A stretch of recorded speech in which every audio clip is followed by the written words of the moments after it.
we heard the news that he's gone, and all of a sudden we heard that he was talking to Man City. What's the situation going on there? We knew things were not rosy, but Antonio, you can let us know. This Maresca thing, when it started, was it 2-3 weeks ago with him talking about his 48 hours being the worst and all of that? He loves the fans. And the media just spiraled it to mean that he has an issue with those at the top. I thought it was going to be one of those things that come and go, one of those jokes that happen and go away. Then results were not going as planned. All of a sudden, we hear this guy is talking to Man City. But how are you even talking to Man City when Guardiola is still there?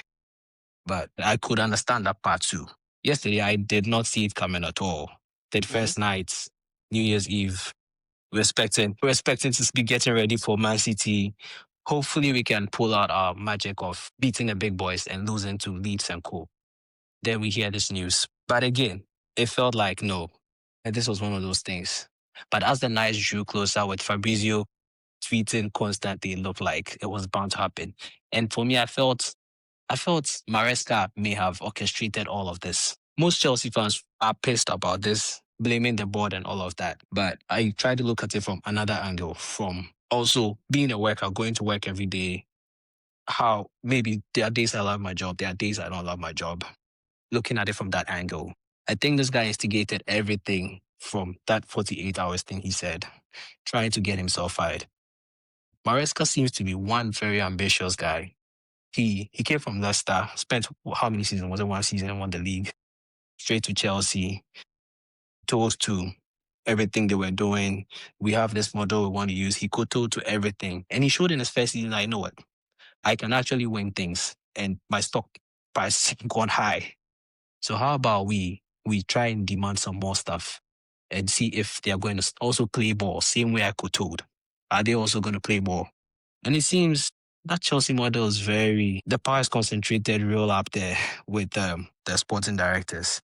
So I'm not surprised he's people are saying he walked out, others are saying he got fired, mutual agreements, I don't know, but I think Maresca may have orchestrated all of this himself. And good for him because his stock prices are high. Like I said, he would, if I were Man U, I'd be looking to get rid of Amorim real quick and bring him in.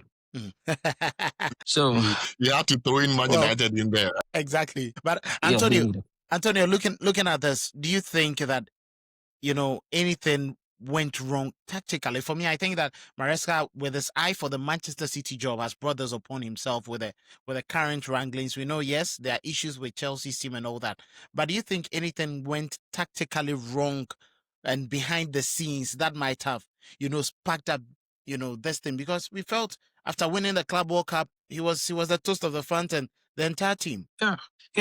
I don't think things went tactically wrong. Again, I'll say he probably orchestrated this himself because this guy was crying out for a defender when Levi Colwill got hurt.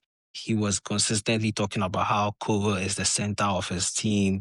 Fofana and Cole cannot replace him. He doesn't know how to play. They don't play the way he plays. Crying for a defender. What did we get? We got Garnacho. We got Bonanote.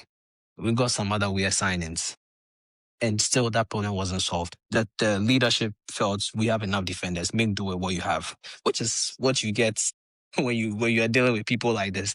And I listened to one guy talk about how Pochettino, who dealt with Daniel Levy all his life and still made headway, was not able to deal with these guys past the season. So I think he was really put in a corner where he didn't have the resources he wanted.